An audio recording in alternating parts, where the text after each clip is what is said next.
All right, here I'm set it up. Ready? Mm-hmm. Yeah. What's going on? What's going on? Ladies and gents, players and pimps, you are now tuned into the most infamous hip hop podcast on the planet, the Drop a Gem Show. You already know what this is. It's been a while, but I'm your man speaking to evil. That man over there is. I am the unstable genius. Love equals omnipotence. What is good, party people, yo? We are coming to you live and direct right after the classic verses with Raekwon versus Ghostface. That shit was pretty immaculate. I'm gonna let Speak get his little thoughts in real quick, but yeah, man, that's exactly what hip hop wanted. As an old school hip hop head, I loved it. I'll get a little more in depth once you get your shit popping, but yeah, let me know. Nah, I mean, when we first heard about it, I was like, we gotta do an immediate reaction to it. We've been away for a minute. We ain't really been giving y'all no content. So I figured this is the best time to come back and and set it back off. But yo, man, I loved it, man. I thought it was everything I thought it was gonna be. I love, real quick. Shout out to Timberland and Swiss, man. I know they just sold a piece of it or whatever they did business wise, but what's great about verses, and we'll get more into the Ray Ghost battle per se, but the evolution of verses. I don't know if you remember the first couple of verses. The audio was shoddy. I think the audio between RZA and Primo, the audio was a little shoddy on some ends, and Teddy Riley and I forget who Teddy Riley was, Babyface. Even before that, they had like freaking Scott Storch and like T-Pain, some crazy shit like that, where I was just like, I didn't really want to. It was whatever, yeah. Yeah. So now it's like this big production. You can see it like it looks rich. It looks it looks nice. But they got the Ciroc brand, right the there Rock front brand, for everyone to go get their licks in. Mm-hmm. Speaking of licks, I'm sipping on that. But yo, tonight, man, Ghostface Ray. When you first heard about it, what would you think? It's always they call it the celebration. It's really not like a battle. It's really more like a celebration. But in my mind, I kind of score it like a battle. That's just the way my mind works and shit. But when you first heard about Ray and Ghost going at each other, what'd you think? Yeah, I'm gonna be honest. To me, Wu-Tang is the greatest rap group ever. That's just like you're not gonna argue with me about that. I could write a thesis about it. That's just Ray and Ghost are the dynamic duo of that. So having said that.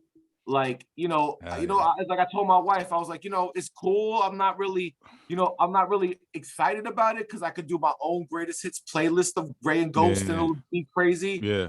But then once I saw it and it was like they were doing the whole brotherhood, like once I saw that the interludes DJ Thorough was playing those beats. Yeah, they had the old joints on. His beats, yo, Thorough, you got fire, and motherfuckers need to get at you after this. You are a smart man for doing that if those were your beats. Word. If not, you just had a great ear for interludes. Right. Because them motherfuckers talking shit during those interludes, I swear to God, I felt like I was in the studio with them when they were recording those fucking that's albums. A fact. Yeah, that's how I felt. Incredible. That was that vibe. And that just elevated the vibe to the fucking point where just hearing those songs was like hearing them for the first time again, because it's like I was there with them, you know what I'm saying?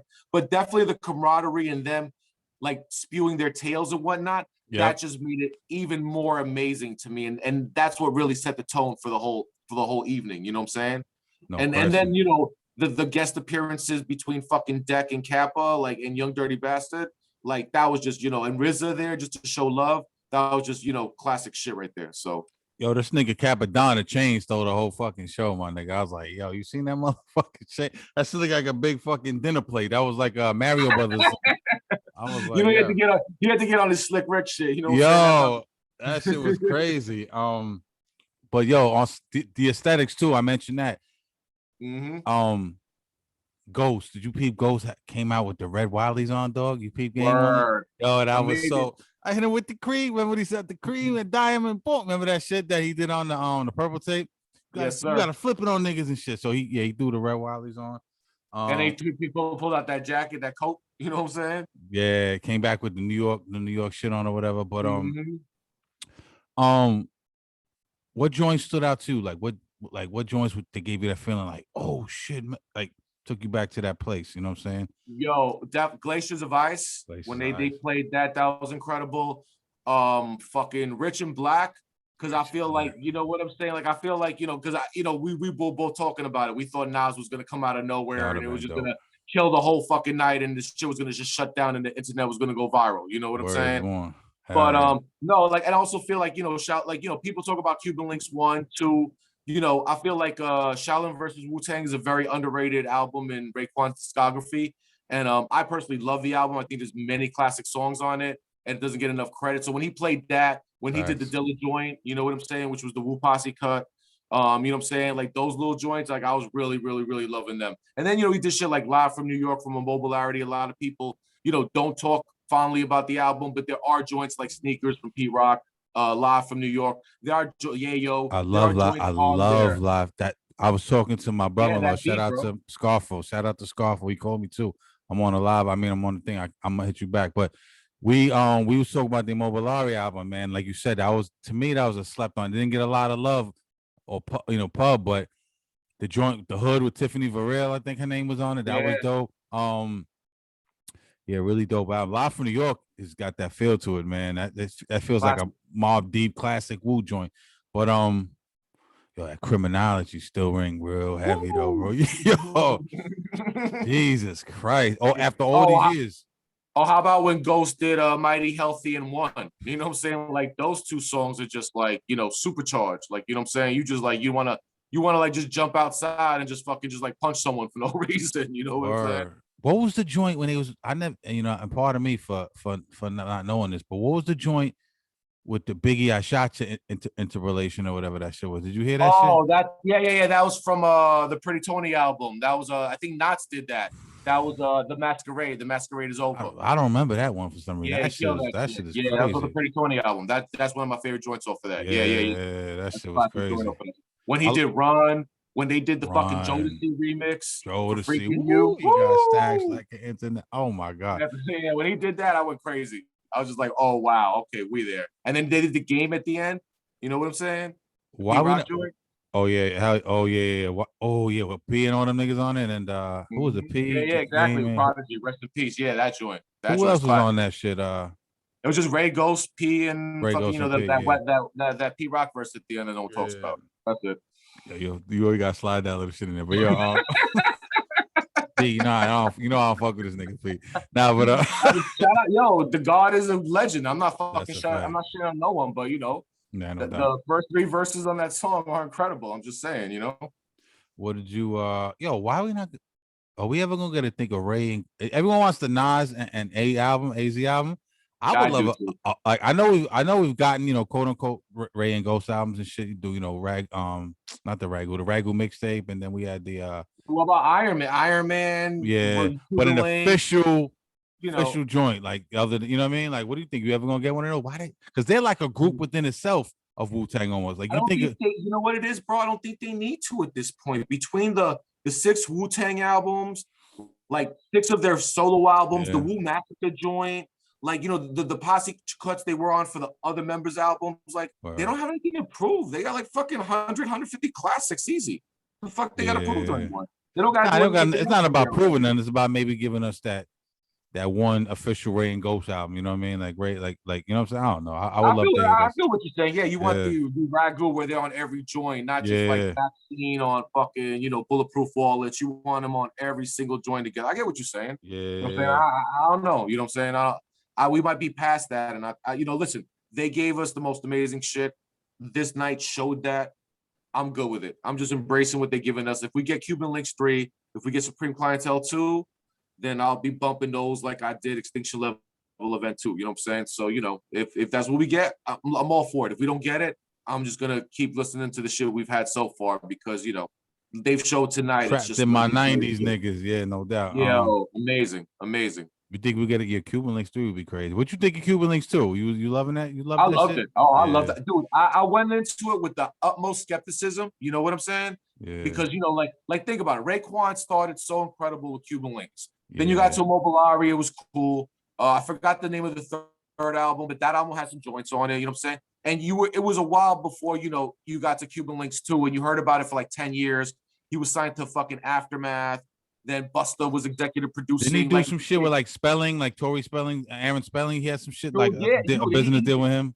I think he recorded with like a million motherfuckers for that album. I think every legendary producer produced a beat for Cuban Links 2, and he has them shit in the vault, and he just put out what he did.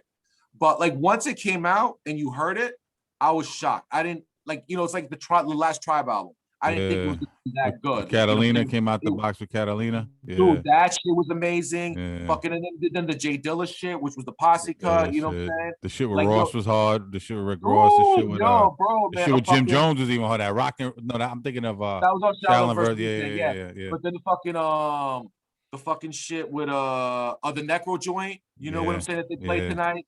You know what I'm saying? That shit was fucking crazy. Like, you know, he had some amazing joints on that album. He had Molly Mall produced on it. Pete Rock. And it felt new. It didn't feel like you was in 93 or whatever. No, you know what I'm saying? Still had that contemporary feel, was still giving you that vibe. You know what I'm saying? And yeah, I love the Cuban Link 2. So if he's doing Cuban Link 3, he's not gonna fuck it up. You know what I'm saying? And word is born. If fucking Ghost is really doing Supreme Clientele 2, that's gonna be amazing. Yo, that nigga said that album carries so much weight, that brand. So he's not gonna fuck that up. They got any does Ghost have a sequel on any of this shit? I can't think off the top of my head. No, he doesn't. Right? The fucking like Fish Scale had more fish. You know what I'm saying? That album. Yeah, but I mean the whole album. He doesn't have he don't have a sequel in his the fucking concept album, the 36 Reasons to Die. He has a part 2 to that. That he has a part 1 and a part 2. Yeah, that Ghost shit was ringing crazy, man. Shout out to all the Wu-Tang niggas, man. Shout out to Ghost, all these niggas. We gotta get a Wu-Tang nigga on the show, man. That's one of our things we never had. We never had a Wu-Tang nigga. So tag a Wu member. Oh, Master Killer came out too. By the way, we forgot to show that nigga love.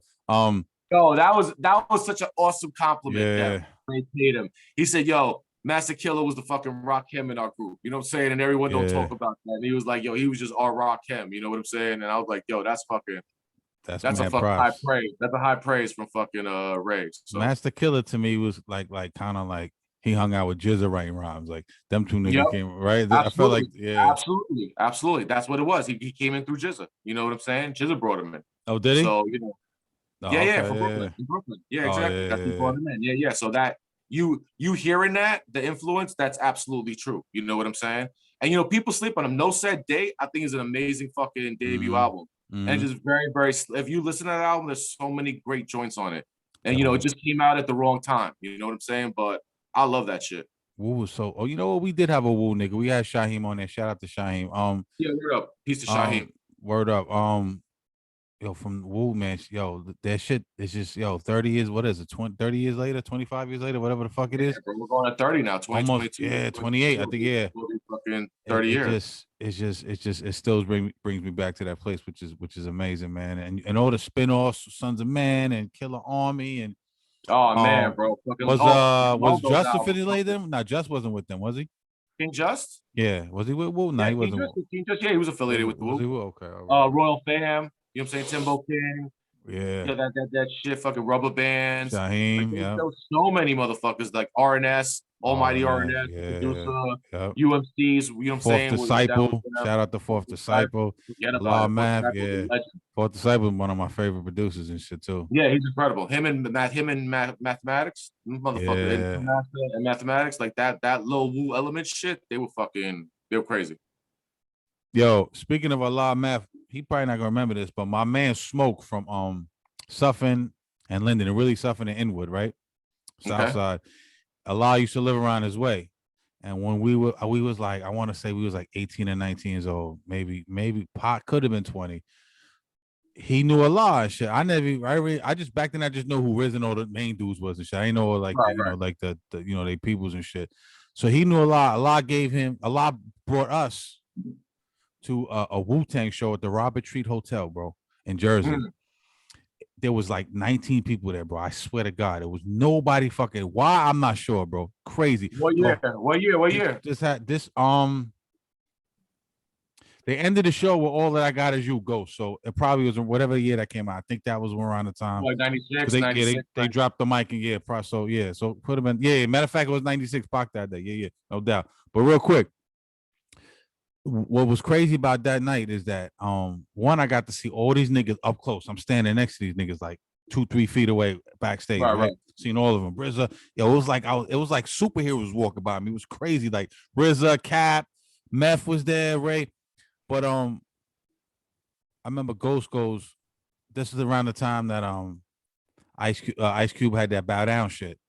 And Ghost and Ray was like, yo, when I see this nigga, yo, shit was crazy. But what they said was a lot of niggas won't rock out for, because there wasn't a lot of niggas. He said most of these rap niggas won't rock out for y'all niggas. I'm dead ass. It was like 17, 18 niggas in the crowd. That's it, bro. I'm not dragging or nothing. That's nuts.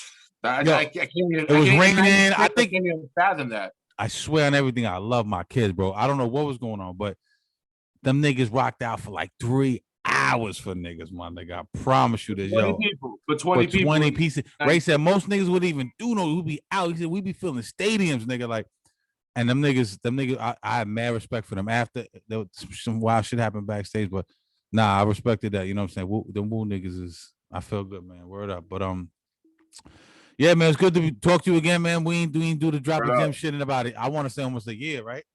It could be, bro. It could be, man. Yeah, man. And we still got a couple episodes to put out for the people. You know what I'm saying? Yeah, we're gonna do it. A couple special joints that ain't heard. Shout out to everybody who's been the resurgence on YouTube. Everybody's been kind of spent a lot of movement on YouTube. So shout out to everybody who's catching on now and subscribing. You know, it's a good look, man. You know what I'm saying? And yo, and everybody on social media, especially on on fucking Facebook, who hit me up on the low and was like, yo, you know what I'm saying, when y'all coming back.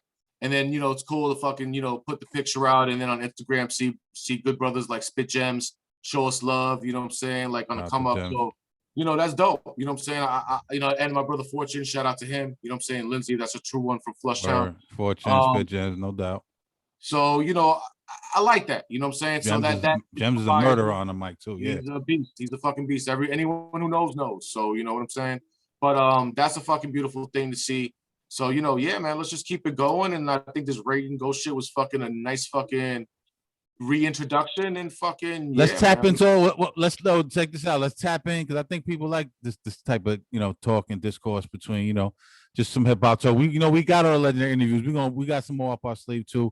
We got somebody coming up real soon. In a couple of weeks that we're gonna check back in. We're gonna tap back in with. But I say every time like in a little event happens, we get back on here and we talk it up. I think people would appreciate that. You know what I'm saying? Most definitely. I love that. Yeah, whether it's this or like someone doing some shit on Drink Champs or a concert, whatever it is. Yeah, definitely.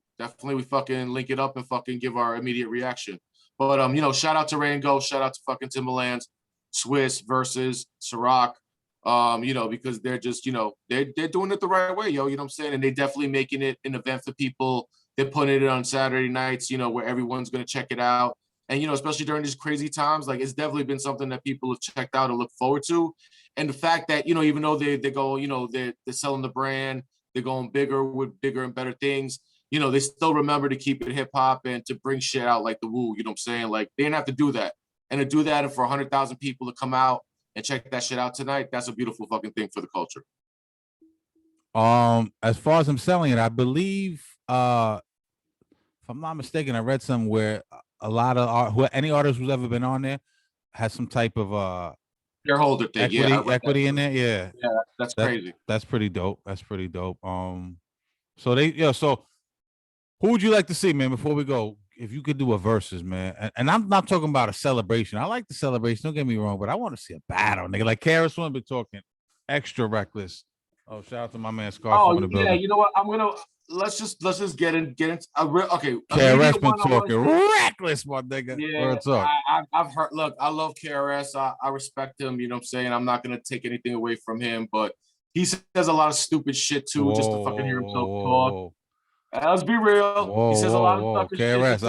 I don't fuck with this nigga. KRS, I'm just killing. Just keeping it real. Listen, immediate one you say I want to see: Kane versus Rakim. Kane versus Rakim. Kane versus Rakim.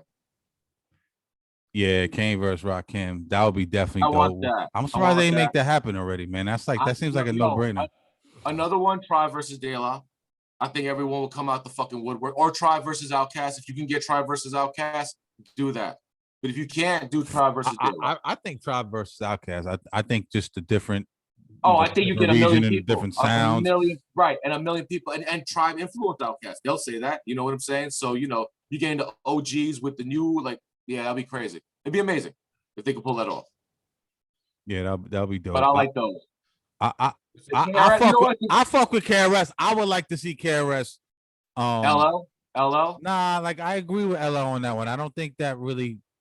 But KRS talking about, yo, I can't do. I got a battle. I'm murdered.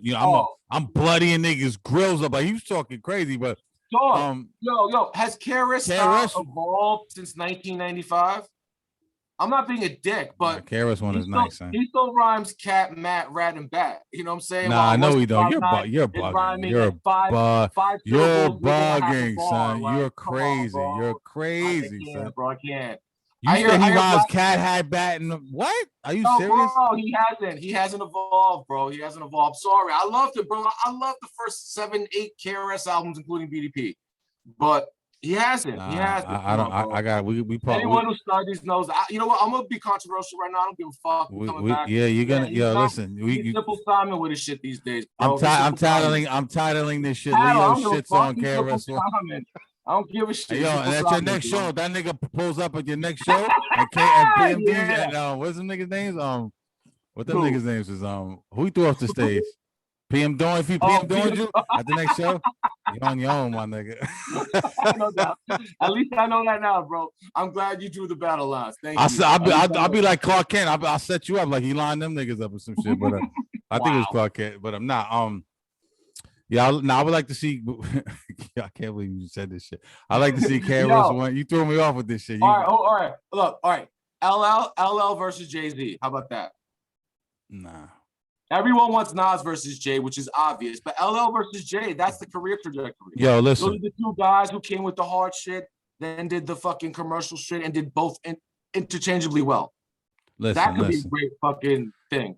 It's gotta be Nas and Jay-Z, although it's never gonna happen because I don't believe any of them will ever do it. Nas, I just think he's just not interested. And no disrespect, but Jay don't want to come out that Eiffel Tower with the fucking Grey Poupon bottle and come down and hang out with the fucking comic folk. Yo, they're both wealthy at this point, so I don't think neither one of them. But it's not about money. It's just about a show. But anyway, I would like absolutely. I get you. KRS-One, I would like to see versus like. Man, like a KRS-One versus Slick Rick. Nah, Slick Rick don't got enough shit. Nah, it's Slick Rick's first album. Like he got a couple of joints from the second and third, and then the comeback album, which was great. But nah, KRS got like 100 joints. Like let's be real. I was talking shit about KRS, that's fine, but let's be objective. KRS-One has at least 100 classics, easy. So whoever goes against KRS-One has to have at least 20 amazing songs. Amazing, not just good. 20 like. How about? I got one. Who? KRS. It could be either or. KRS Chuck D. KRS Chuck D. Oh, that would be amazing. That would be amazing. Or KRS Ice Cube. Oh, I love that. Oh, that's a brilliant idea. I love that shit. You heard it here first and drop a gem. Swiss, Tim, you already know. I love that. When you make that happen, tag a nigga. That would be crazy. East Coast West. Both from that time. Certificate versus Criminal Minded. Oh man, that'd be amazing. That'd be dope. We got to make that happen. And KRS, go be easy, man. Don't start talking reckless about Ice Cube, man. Shout out to KRS, man. He said he could murder. He would murder any single MC. But he showed not. No, he just said he just like he don't play around. Like he go hard. Like he's going in there trying to take your face off, and he's But he gave Nas a lot of props, bro. He was like, he said some interesting shit. I'm gonna summarize it. He said that he basically said he fucking flattened Queensbridge at that time, and it was and for Nas to come out a couple of years later and really, with the stigma attached to Queensbridge, you know what I mean? That was right. Back then. For him to come out and come out that hard, hold it down was incredible. And he said KRS-One versus Nas. He said would be dope, and he also said that this is the highest praise. He said that Illmatic is better than Criminal Minded. So, oh wow, yeah. So he gave Nas. You can tell he fucks with Nas. Crazy. He gave Nas a lot. He loves Nas. You can tell. Wow. Yes, he said if no one ever, like I say, you never knew what hip hop was, right? and I had to like introduce you to hip hop. The first album I would play you would be Criminal Minded. That's what he says, right? And then the next album would be Illmatic. And then it evolved. It evolved from. Oh, so talk about it. So what you mean? What would it be? If let's say I never knew hip hop, what's the first album? The first album. You're taking me through hip hop progression. You know, I'm progressing. I'm evolving like I never knew it before. What are the albums? Let's say 5 albums you take me through. Well, the first one I'd ever play is "It Takes a Nation of Millions to Hold Us Back." I can't disagree with that. No, that album, like from production, from the Bomb Squad to the Chuck D's Boys to Flavor Flav's Balance, to even though Terminator X didn't really do the scratching, it was Johnny Juice. Shout out to Johnny Juice. Terminator X. Yo, the whole shit was fucking. That's perfect. That album's perfect. Shout out to Hank Shockley. You know what I'm. Word up, dude. Hank Heath, freaking Eric Sadler, the Bomb Squad. Shout out to them niggas. Damn, bro, like that album was just. Anyone who heard, like, I heard that album when I was like 12, 13 years old. Like, big facts. That shit fucking changed me, bro. You know what I'm saying? Like, and Criminal Minded too. You know, KRS, like, no question about that. Paid in Full. Rakim's another one I would give to you immediately from that era. Like, that shit is just fucking perfect. Big Daddy Kane, Long Live the Kane. Great Adventures of Slick Rick. But where would you? But bringing me along though. How would you do that? Well, if you're gonna, see, if you want to like. See, are we talking albums or are we even going back before that? Because, you know, we got to start with like the singles. And then if you're going to start with the singles, you know, you're going to go with Sugar Hill Gang. And then with after that, you know, you're talking about like the new rap language, Treacherous 3. You're talking about the message, Grandmaster. You have, like, if you're going to talk about the origins of rap, you have to play Melly Mel's verse on the message. Like, that's one of the most amazingly. I don't disagree at all. I don't disagree at all. Like, that's still to this day, it's one of the greatest fucking things that's ever been written in hip hop. Shout out to Melly Mel. That's just one of the most perfect fucking things that's ever been written. So it's like, you have to start with that. You know what I'm saying? And then from there, you know, because you got to start with the Kaz, the Mo D, the Melly Mel. And then from there, we go into KRS, Chuck D, Rakim. You know what I'm saying? That's the 85, 86 era. You know what I'm saying? And then from there, we're going into fucking Kane. You know, fucking Slick Rick and all that shit. You know what I'm saying? I think you gotta play The Great Adventures of Slick Rick. I think that might be my favorite album ever. That was fucking perfect. That was to me, and shout out to my man John Bonilla, Johnny Cash, aka Nick Flair. He always put every time the Knicks win, he puts a picture of himself dressed like Ric Flair. He calls himself Nick Flair on Facebook, and he puts up a picture and shit going woo. But shout out to him. The reason I bring him up is because the first time I heard Slick Rick album was at his crib. Back then, you used to dub shit. Remember, you used to dub tapes and shit. Yeah, of course. But you had to dub it in like real time though. Remember, like there was no high speed dubbing in the beginning. You know what I'm saying? Yeah, young niggas are like, what the fuck y'all even talking about? But I dubbed the only thing you could get away with back then is if you were like, if I was taping like Stretch and Bob like from 1 to 5 in the morning, fucking, you got a 4-hour tape, and you got one of those tape players where like after it recorded the first 2 hours, it would automatically record backwards on the other side. That's the only thing you could get away with. You know what I'm saying? And then you have to get lucky. But other than that shit, no, you had to stay up to make sure you started the fucking shit. You know what I'm saying? And sometimes you woke up 2 hours later to make sure it recorded the other side right because you didn't want to miss nothing. You know what I'm saying? No doubt. They'll never understand that shit. You know what I'm saying? And then, like you said, if you were listening to Red Alert, if you were listening to Awesome 2, if you were listening to Mr. Magic, Hang Pint, Half Love, you had the pause tapes. You know what I'm saying? Like you might have had like 10, 20 joints that you already had from like the last 3 weeks. So, you know, you pause. I wouldn't have the J. Rule Come Clean because I already had that from 2 weeks ago. Oh shit, this new Black Moon shit, I'm gonna tape that. Oh, this Nas shit because Illmatic didn't come out yet. I want this. You know what I'm saying? And you would just pick and choose what you wanted. Yo, we used to compete. Shout out to my man Rashid. Hell yeah. We used to compete. Yo, you ain't get the new Nature joint. You ain't get the new on the yo, let me get that, son. And niggas would be stingy with that shit too back in the day. You remember? I can't give you that shit. Why you can't give me that shit, nigga? But what was I gonna tell you? Yo, that's like back in the days when you used to go to Fat Beats, you know what I'm saying, and get all the fucking joints, or you go to fucking for my Queens heads, you go to Junction Boulevard, you go to Numbers, all the right records, and you get all the Clue tapes, the Envy tapes, Come Out to See, you know what I'm saying? You get all them Queen shits, you know what I'm saying? They had, like you said, they had the New Nature joint, the fucking, that's where I heard the Triple Threat with Nas, Nori, and Nature. Yeah. Magic and Bird, Nori, and Nature. Come on, these are all those legendary joints we got to hear. You know, like you said, you brag about that shit. You pull them shits out, it's like fucking gold. excuse me, but the reason why I brought the Slick Rick, I mean, we're gonna wrap in a minute, but I really wanted to get this point across. The reason why I wanted to get this point across is because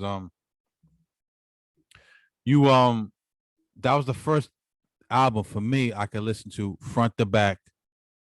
I didn't have to. I liked every joint. Only one I didn't really like too much was Lick the Balls, but everything else was just fucking. Well, at least that was the last song, right? Yo, hopefully that was the last song, bro. You know what I'm saying? But you know what it also with Slick Rick? It's like, you had your conscious shit with, Chuck D. You had your militant shit with fucking, with KRS. Like Slick Rick, like his shit was storytelling, but it was also very like entertaining. Like he talked a lot about getting girls. He talked about like, having a fucked up weekend or a fucked up night. You know what I'm saying? Like he talked about shit that you would relate to. You know what I'm saying? And like, even though he still had this whole Slick Rick the Ruler character and persona, like where he was larger than life, he still had topics that made crumbs. You go, yeah, exactly. Like you little crumbs, like you said, lick the balls. Like my name is Slick Rick, and who the fuck are you? You know what I'm saying? He was like that in real life, because I heard LL and Fat Joe talking about that. And he said LL was imitating. He was like, he would like snap on LL sneakers and be like, these people are crumbs around me. Like, they're all crumbs. Like, yo, he was really. I was like, that wasn't like a gimmick. That was really how he moved and shit. But yeah. But what he spoke about too, man, like it's like, like Hey Young World, you know what I'm saying? Like Teenage Love. That shit you relate to, bro. You know what I'm saying? That's why he was so fucking popular. And then, he was just fucking, the stories were just fucking incredible. No, I agree 100%, man. That shit is crazy. Yo, it's been great chopping it up with you, man. Word up, son. Drop a gem. Feels good to be back a little bit, you know what I'm saying? Feels good. EAG. It's our little experimental visual stage, you know what I'm saying? Oh no, it's gonna look nice. It's gonna look nice. Yeah, we're gonna have, like I said, we're gonna have April Fool's Day. We're gonna have a special guest. Yes, you know who he is. You've heard him before. He's making the runs, doing some press. So he got to stop by and chop it up with the original Rude Boy one fucking hip hop podcast ever. You already know what it is, man. Dundada. So yo, with that being said, you want to sign out? We did that in a minute, right? Yeah, do it. Go ahead, set it off. How do we do anything? How the fuck do we do this? Focus. Oh, word is born. Everybody out there driving, listening to this, drinking, smoking, whatever you're doing, stay safe, but make sure you stay focused, stay positive, and stay blessed. You know what I'm saying? Peace, party people. Haha. See you later. One.